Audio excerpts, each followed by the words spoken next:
Hello, everyone. Miss Morgan sure does miss you guys. I wish I could see each and every one of you. But until then, I would like to share a story with you, just like I would be during school. This story is about these little dolls that are behind me, and I'm going to zoom up really closely so you can see them. They're called Matryoshka dolls, and I'm going to set you right back over here so you can see it, and then I'm going to show you something special about them once we read the story. This book is called The Littlest Matryoshka by Corinne Bliss.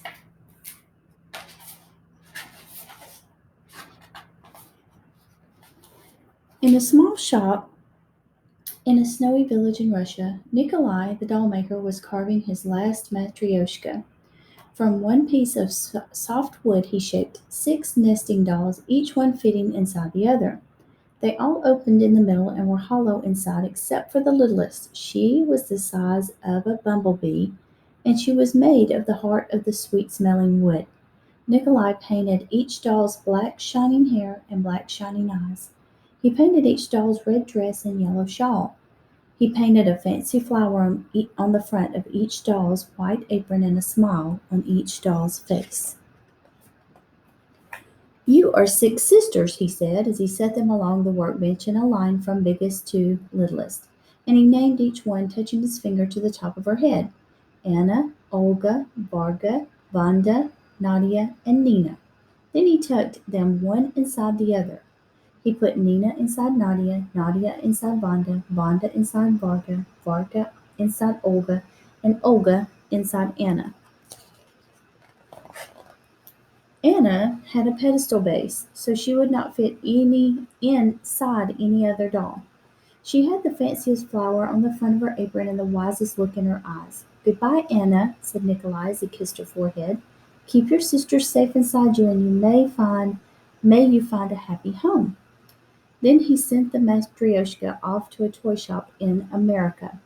On the long journey across the sea, Nina slept inside Nadia, Nadia slept inside Vanda, Vanda slept inside Varga, Varga slept inside Olga, and Olga slept inside Anna. Anna kept her shining eyes wide open. She saw only darkness until she was unpacked from her box at a toy shop in America. There were other Matryoshkas on the shelf by the front door. Some were bigger and some were smaller. Anna could only guess how many sisters they each held inside. Other Matryoshka carvers carved 4 or 8 or even 10 dolls inside each other. But Nikolai always carved 6, for 6 he believed was a lucky number. The toy shop owner opened up Anna and set her and all her sisters in a line from biggest to littlest along the front of the display. Nina, the littlest, was on the very end of the shelf, too close to the edge. One March day, the very end of winter, a shopper in a puffy coat brushed against the shelf, and Nina was knocked right off. No one noticed except for Nina's sisters, but there was nothing they could do. They could not lift their painted arms to reach out for Nina, or open their painted lips to cry for help. Nina rolled to the doorway of the shop, and then, in the bustle, she was kicked outside by a customer as he left. It had begun snowing, and soon Nina was covered up by snow. In the morning the shopkeeper shoveled the sidewalk in front of the toy shop. Nina was shoveled right out on the street. Later that day the snowplow came and pushed all the snow into a pile. The pile was shoveled up into a dump truck. Nina, nestled in the snow, only saw whiteness. The muffled sound of the truck reminded her of the ship's engine, and she dreamed she was on the sea again, on her way to America. The truck dumped all the snow on top of a big pile outside of town. That evening the shopkeeper discovered that the littlest Matryoshka was missing. He looked everywhere but couldn't find her. So he put Nadia inside Vanda, Vanda inside Varka, Varka inside Olga, and Olga inside Anna. And he put the Matryoshka on the sale table. The next day a little girl named Jessie came to the toy shop with the money her grandfather had sent for her birthday. She had seen the Matryoshkas on display in the store weeks before and longed to have one. But now she found that they were all too expensive. She was just turning away when the shopkeeper pointed out Anna. "The littlest doll is missing," said the shopkeeper, "so I'll let you have that Matryoshka for half price."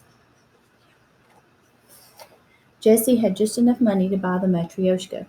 When she got home, she set the dolls along her dresser in a line from the biggest to the littlest. At night, she put a little ball of cotton inside Nadia so she wouldn't feel empty inside. Then she put Nadia inside Vanda, Vanda inside Varka, Varka inside Olga, and Olga inside Anna. And she set Anna by the window so she could look out at the moonlit snowy fields and star-filled sky. Anna kept her shining eyes wide open, watching for Nina and remembering Nikolai's soft voice. "Keep your sisters safe inside you," is what he said. Nina spent the night in the snow pile. In the quiet of early morning, spring took the place of winter.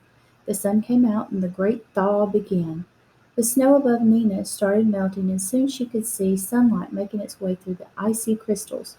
By the next afternoon, all the snow around Nina had melted away. For a while she stayed in a little puddle in a pocket of snow. When that melted, she was carried along in a rivulet of melted snow down the hillside to a stream. Nina rolled and tumbled along in the current. She had glimpses of the sky and glimpses of the sandy bottom and glimpses of the rocks she whooshed past.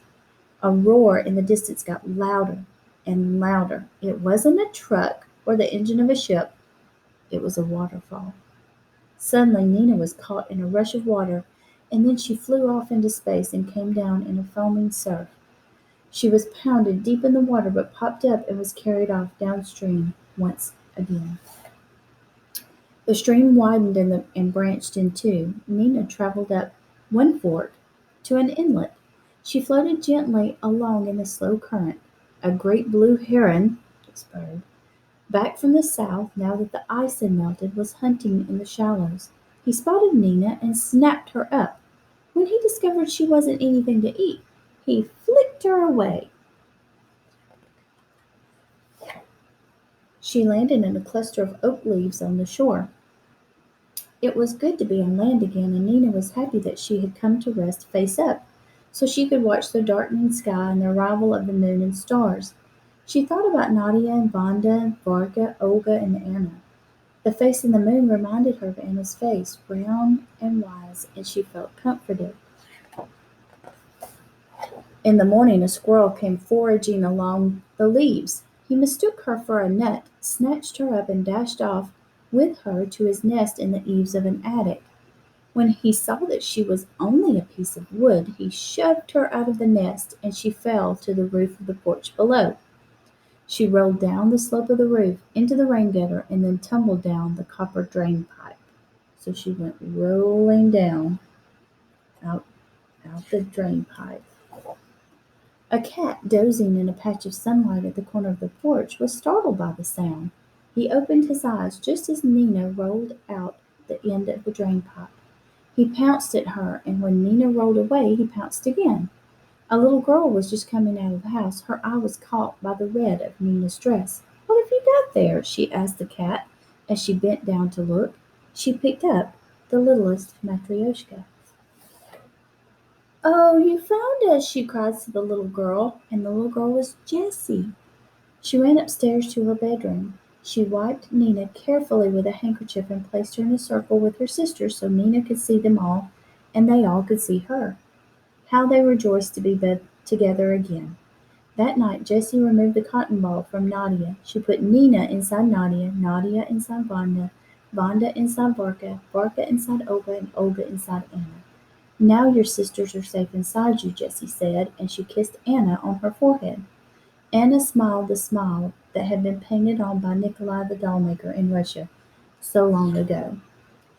Now, as you guys know, there's always, when I read a story, I really like what's included in the back.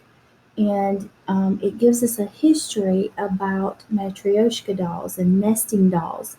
And it says the first nesting dolls were made in China in the early 1800s. The idea came to Russia in the 1890s. And the first set of Russian nesting dolls, the largest, was a peasant girl with a babushka, a kerchief or a handkerchief on her head, so it made her look like a grandmother or an older lady. The dolls were carved out of wood, The first Matryoshka was an inspiration for the folk artist, and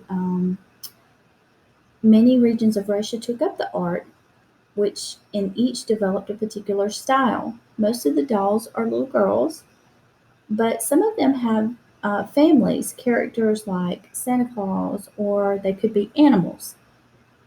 Um, Nesting dolls are made in many countries now, including India, Poland, Japan, and China. But the Russian matryoshkas are still the best known. So I'm going to show you my little nesting dolls that I have. I have two sets of these. And this one is the littlest one. It's a tiny, tiny, and as you can see, it's just about as big as my finger. It's tiny. So she actually fits inside this one. She fits in here, just like that. And then the next size up, she fits in here.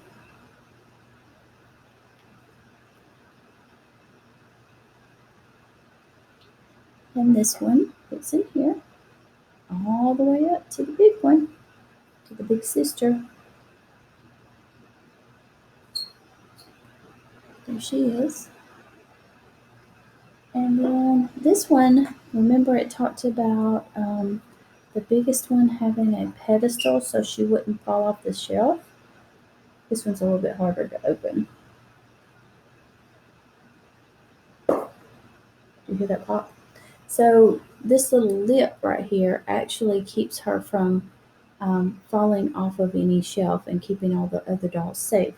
So the other dolls fit down in her, and then she goes back together like that. And so she can sit up on the shelf by herself. I hope you enjoyed my story. I really do like this story, and I would really love for you to see my Matryoshka dolls. If we were reading this together, I would let you see those and pass them around and feel them. And but I hope you enjoyed it. I do miss you, and again, big air hugs from Miss Morgan. Love you all. See you soon. Bye.